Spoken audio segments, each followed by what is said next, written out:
Hi, this is Amy with Bookgoonie, and this is another In My Mailbox. I've got a lot of good things to share with you this week, mostly because I went into Borders, which I shouldn't have, and I found obviously lots of great books. The Borders around here, the young adult section, pretty much clears out pretty quickly, but the one in Allen actually had a good selection of young adult books. The first one I picked up was Shade. I've had Shift, but I haven't been able to chance to read it because I didn't have Shade. So Shade by Jerry Smith Reddy, and I'm really excited to read this book. Lots of great praises have been given to it, so really excited about this one. I also picked up Clarity by Kim Harrington. I've wanted this book since it came out and just hadn't gotten around to ordering it, so I was glad to be able to pick that up and give it a new home. A lot of the books this week are actually Jess from Gone with the Words inspired.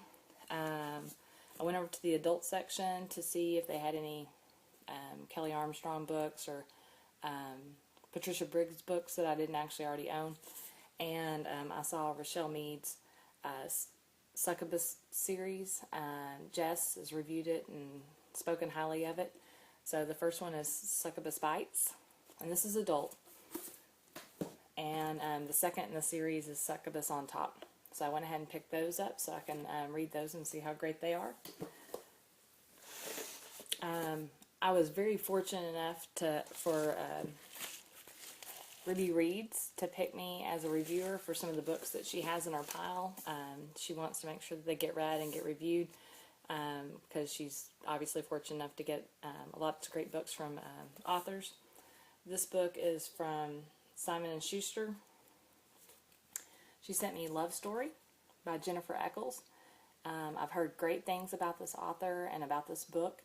I haven't read anything by Jennifer Eccles, so this will be my first, and I'm really excited to read it and do a good job for Ruby Reads.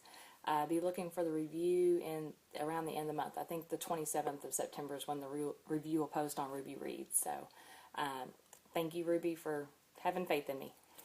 The rest of the books I want to share with you I have on my Nook. When I was at Borders in Allen, I was circulated back around to find my husband. He was looking at some books, and I saw Bright Young Things. And I picked it up, and I kind of made a deal with myself. If my husband bought a book, I would go ahead and rebuy this one, even though I'd already checked out and bought all those other books. And he didn't end up buying a book, and so I kind of had to play chicken with myself, and I set the book back down so I didn't spend more money.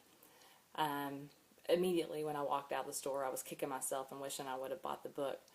I guess somebody shined down on me, and this week's Nook Free Friday book was Bright Young Things by Anna Goberson. So thank you, Anna and the publisher and Nook for offering that this week. I'm very excited about that book. Being a history teacher, I like historical fiction as long as it's done well, and this one has great reviews. So I also picked up this week Solstice by P.J. Hoover. This book has received great reviews, especially from, I think, Jennifer at Irie Band Books. And so I was excited to pick this up for a steal at, I think, $2.99 from Barnes & Nobles. I also picked up Dream Dark by Cami Garcia and Margaret Stoll. This is a electronic in-between book for the Beautiful Darkness series, which I really enjoy and look forward to Beautiful Chaos being out soon so that I can read that one.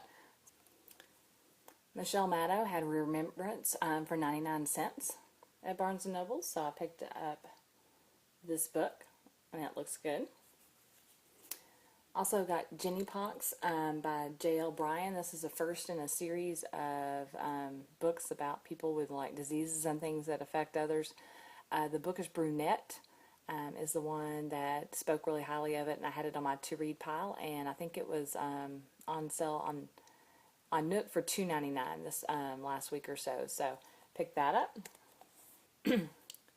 That's all for In My Mailbox this week. I'm really excited about all the great books that I picked up, and look forward to enjoying reading those and getting back with you guys about what I think about it. So,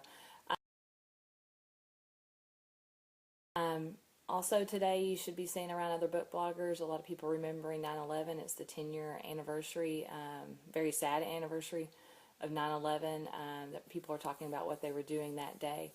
I was teaching world history at the high school that I was teaching at the time.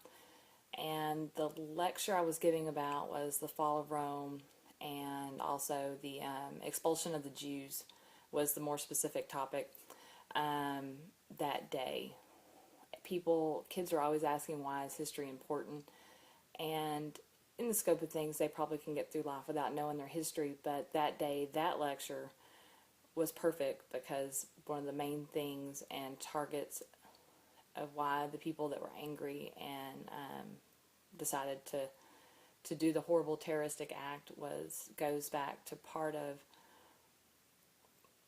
Israel and Palestine's problems. And so that lecture that day, why Rome expelled the Jews into the rest of Europe, and the Palestinians at the time, they weren't called Palestinians, going in that area and making it their home, it really was kind of a seed of what is making the world angry today. We also watched parts of it. Well, actually, we watched bits, but couldn't pick it up on the TV in our classroom very well. So the kids talked, and it was very solemn, and it reminded me of when I was in 6th grade and the Challenger explosion. So it was very poignant at the time. I think it is still poignant. I think the kids that I taught and still are teaching, a lot of them know somebody or remember where they were. It's very important for us to remember how strong we are as a nation, and how we did get through 9/11, and people are rebuilding and stronger than ever. So please take a moment to stop and remember what you were doing. Talk to your kids about the importance. I remember speaking to my daughter at the time, and we'll be talking about it. We've been talking about it for the last few weeks over watching all the coverage. And also take the moment to be thankful for what you have and the nation you live in. And remember our troops abroad, our troops at home that are fighting to protect us, and on the front lines waging that war every day, so that we can feel safe and go about our business and read our books and enjoy our lives. So just remember. So I hope you had a great week and have a great week to come. So